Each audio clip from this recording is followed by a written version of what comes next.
Corporate culture is changing travel culture. Sluggishly, trip directors say their companies support D&D strategies, but perpetration in programs is only beginning to gain traction. By Elizabeth West. Han communities are getting more different, but according to a McKinsey & Co. study, womanish, Black, and Hispanic workers during the epidemic felt more pressured and stressed in the plant than their white joker counterparts. At the same time, companies have astronomically invested in diversity, equity, and addition strategies to bolster hand morale, productivity, and retention. Numerous have hired diversity leaders to guide their companies and are doing further to engage workers in diversity and community-grounded programs.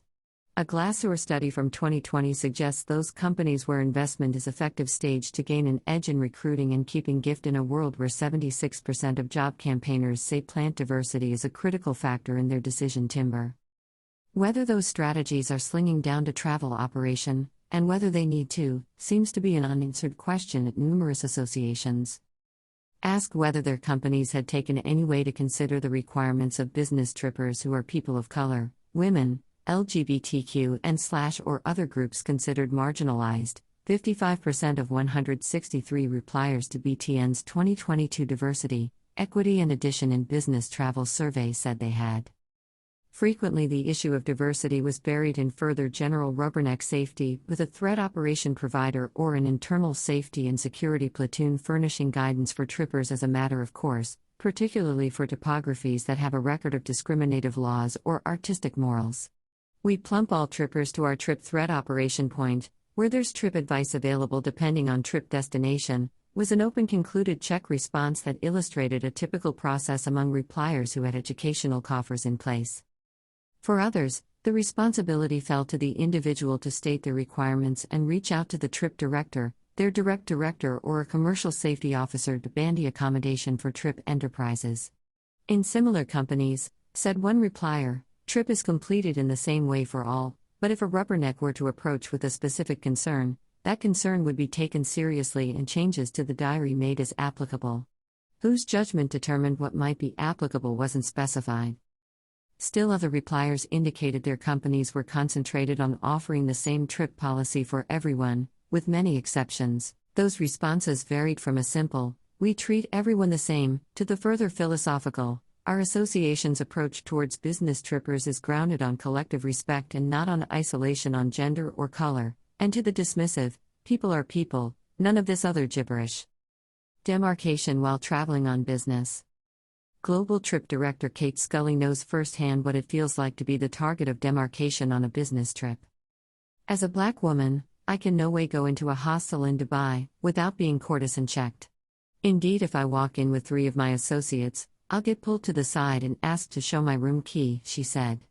I could have been staying there for a week, and I'll continue to be pulled away in front of my white associates. And they look down, and I look anywhere, at my shoes, just anywhere, and let them know that I'll see them at the lifts or whatever. Only one time did a co-worker intermediate on her behalf and censure what was easily a racist directive from hostile operation. A Brazilian co-worker, a compliance Joe, actually stepped in and was outraged, she said. Further than half of Czech repliers said their companies had mechanisms for reporting demarcation and bias while on the job, including trip.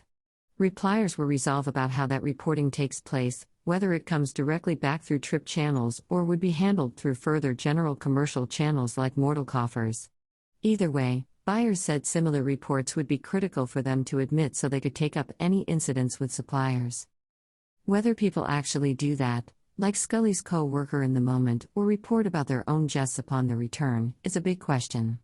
Calling out racism, sexism or demarcation of any kind can beget anxiety in workers lest they're linked as problematic because they're bringing up an unwanted issue to their association that will bear time and coffers to address. There are so numerous times that people just shrink back, because relating commodity racist is nearly seen as worse than being racist, or demarcation of any kind, said Scully. It must be the same for the LGBTQ community and others, whether it's religion or gender. It's not just about race, and the issues are different depending on where you go in the world. I am not then just for people of color. I am then for everyone. I want everyone to feel comfortable traveling.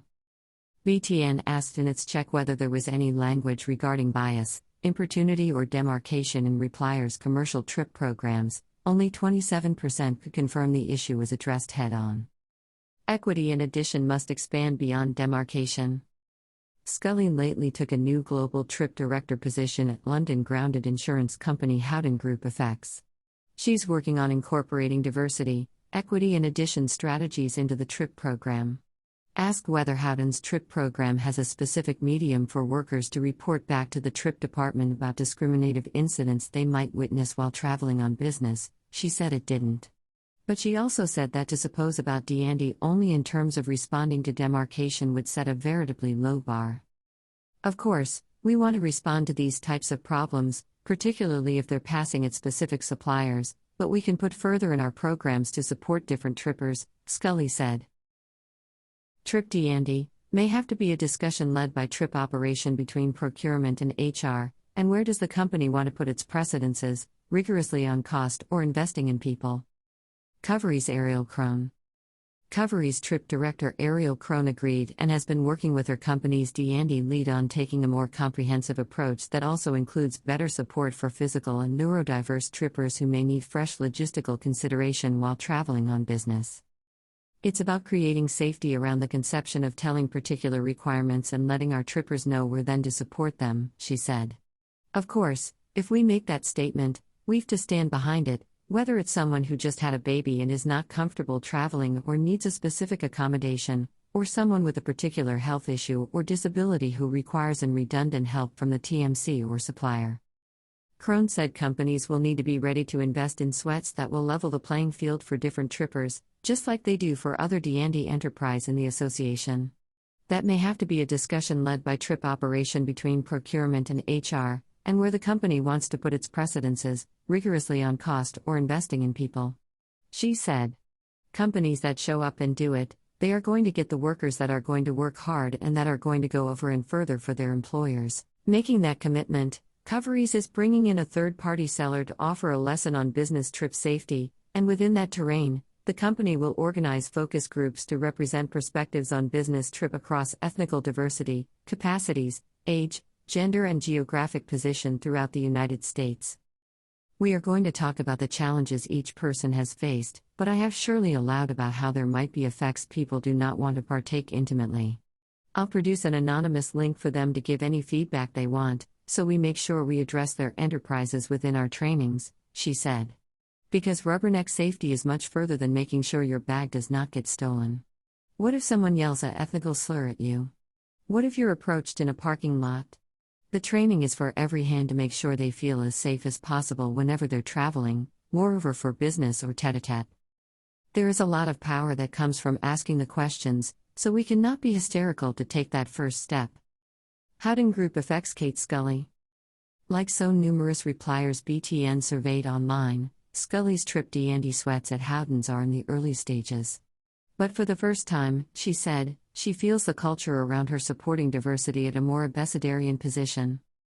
This is the first time I have worked in a company and seen women who look like me holding elderly positions, and just in general, when I look around at the people in the company, it looks analogous to the megacity of London.